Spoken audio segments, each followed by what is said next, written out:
ஹல்லேலூயா. கர்த்தருடைய பரிசுத்த நாமத்துக்கு மகிமை உண்டாதாக. வேதமும் தியானமும் பகுதியில் வாசிக்கும்படியாக தெரிந்து கொள்ளப்பட்ட வேத பாடம் யோபு 35ஆம் அதிகாரம்.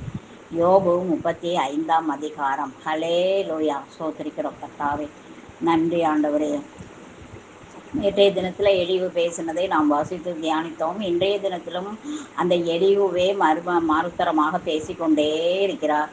என்ன பேசிக்கொண்டு இருக்கிறார் என்று நாம் பார்ப்போம். இன்றைக்கும் அப்படித்தான் அவர் பேச போகிறார். யோபுவை குறித்ததான பாவம், யோபுவை வெந்த பொண்ணிலை வேலை பார்த்துவதைப் போல பேசிக்கொண்டு இருக்கிறார்கள்.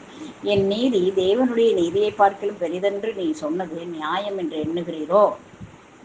தேவனை விட நீங்கள் பெரியவரா? பெரிய நீதியை செஞ்சிட்டீங்களா? நியாயம்னு எண்றீங்களா? அப்படி கேட்குறார். நான் பாவியா இராததினால் எனக்கு பிரயோஜனம் என்ன, பலன் என்ன என்று சொன்னீர். அவங்க சொன்ன வார்த்தையை எடுத்தே இவங்க என்ன செய்கிறாங்களாம், மாறுத்தரம் கொடுக்குறாங்களாம். அல்லேலூயா. பாவியா இராததினால் எனக்கு பிரயோஜனம் என்ன, பலன் என்ன என்று சொன்னீர். உமக்கும் உம்மோடே இருக்கிற உம்முடைய சிநேகிதருக்கும் நான் பிரதித்திரம் சொல்கிறேன். நீர் வானத்தை அண்ணாந்து பார்த்து உம்மை பார்க்கிலும் உயரமாய் இருக்கிற ஆகாய மண்டலங்களை கண்ணோக்கி பாரும். அல்லேலூயா. கண்ணோக்கும். நீர் பாவம் செய்தால் அதனாலே அவருக்கு என்ன நஷ்டம்? உம்முடைய மீறுதல்கள் மிகுதியானாலும் அதனாலே அவருக்கு என்ன சேதம்? நீர் நீதிமானாயிருந்தால் அதனாலே அவருக்கு என்ன கிடைக்கும்? அல்லது அவர் உம்முடைய கையில் என்ன லாபத்தை பெறுவார்? உம்முடைய பாவத்தினால் உம்மை போன்று மனுஷனுக்கு நஷ்டமும் உம்முடைய நீதியினால் மனுபுத்திரனுக்கு லாபமும் உண்டாகும். மனுஷனுக்கு வேணா லாபமா இருக்கலாம், ஆண்டவருக்கு லாபமும் கிடையாது நஷ்டமும் கிடையாது அப்படின்னு சொல்லியிருக்கிறது. அநேகரால் பலவந்தமாய் ஒடுக்கப்பட்டவர்கள் முறையிட்டு வல்லவர்களுடைய புயத்தி நிமித்தம் அலறுகிறார்கள். பூமியின் மிருகங்களை பார்க்கிறோம் எங்களை புத்திமான்களும் ஆகாசத்து பறவைகளை பார்க்கிறோம் எங்களை ஞானவான்களாக்கி எங்களை உண்டாக்கினவரும் இரவில் கீதம் பாட அருள் செய்தவரும் ஆகிய என் சிருஷ்டி கர்த்தாவாகிய தேவன் எங்கே என்று கேட்பவன் ஒருவனும் இல்லை. உண்டாக்கினவனும் இரவிலே கீதம் பாட அருள் செய்தவருமாகிய என் சிருஷ்டி கர்த்தராகிய தேவன் எங்கே என்று கேட்பவன் ஒருவனும் இல்லை. பூமியின் மிருகங்களை பார்க்கும் எங்களை புத்திமான்களும் ஆகாசத்து பறவைகளை பார்க்கும் எங்களை ஞானம் உள்ளவர்களும் ஆக்கி உண்டாக்கினவர் இரவிலும் அப்படி கேட்கிறவன் ஒருவனும் இல்லை. அங்கே அவர்கள் பொல்லாதவர்களின் பெருமை நிமித்தம் கூப்பிடுகிறார்கள், அவரோ மறு உத்தரவு கொடுக்கறதில்லை. பெருமைனால தான் கூப்பிடுறீங்க.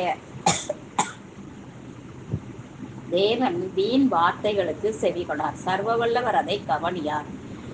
பெருமை உள்ளவன்ங்கிற மாதிரி பேச ஆரம்பிச்சிட்டார். அவருடைய தரிசனம் உமக்கு கிடைக்கிறதில்லை என்று நீ சொல்லுகிறீரே, ஆனாலும் நியாயத்திற்கு அவரிடத்தில் இருக்கிறது, ஆகையால் அவருக்கு காத்து கொண்டிரும்.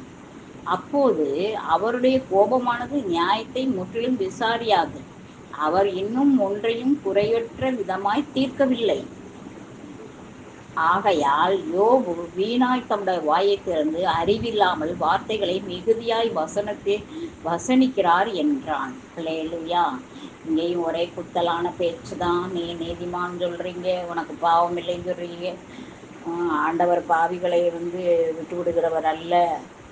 ஆண்டவர் எல்லாத்தையும் கேட்பாரு, நீ யாரையும் கேட்க மாட்டாருன்னு நினச்சிக்கிட்டு இருக்காத. பெருமை உனக்கு ரொம்ப பெருமைனால நீ பேசிக்கிட்டு இருக்கேன்னு சொல்லியிருக்காங்க. தாழ்மை உள்ளவர்கள் யார், பெருமை உள்ளவர்கள் யார் என்பதை நமக்கு ஞானத்தோடு புரிந்து கொள்ள வேண்டும் பிரியமானவர்களே. ஆகையினாலே வியாதியாக இருக்கிறான் என்று சொல்லி என்ன பெருமை அடித்தானோ இப்படி வியாதியில் விழுந்து கிடக்கிறான்னு நம்ம சொல்லக்கூடாது.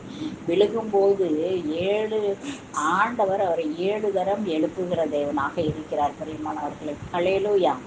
ஆம், கர்த்தர் நல்லவர். கர்த்தர் நல்லவர் என்பதை நாம் ருசித்து பார்க்கும்படியாக இந்த நாட்களிலே தேவன் எத்தனையோ மக்கள் பெருமையுள்ளவர்கள் இருக்கிறார்கள், இல்லை என்று சொல்லவில்லை. ஆனாலும் கர்த்தருடைய பிள்ளைகளுக்கு அந்த ஞானம் அறிந்து கொள்கிற ஞானம் வேண்டும் பிரியமானவர்களே.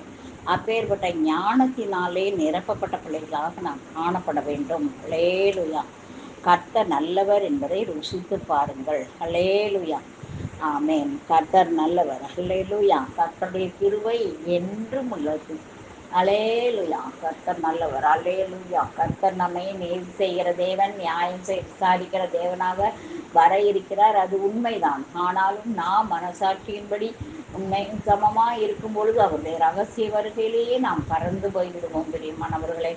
அலேலுயா, இப்பொழுதெல்லாம் எல்லா சிம்டம்ஸும் நடந்து கொண்டிருக்கிறது.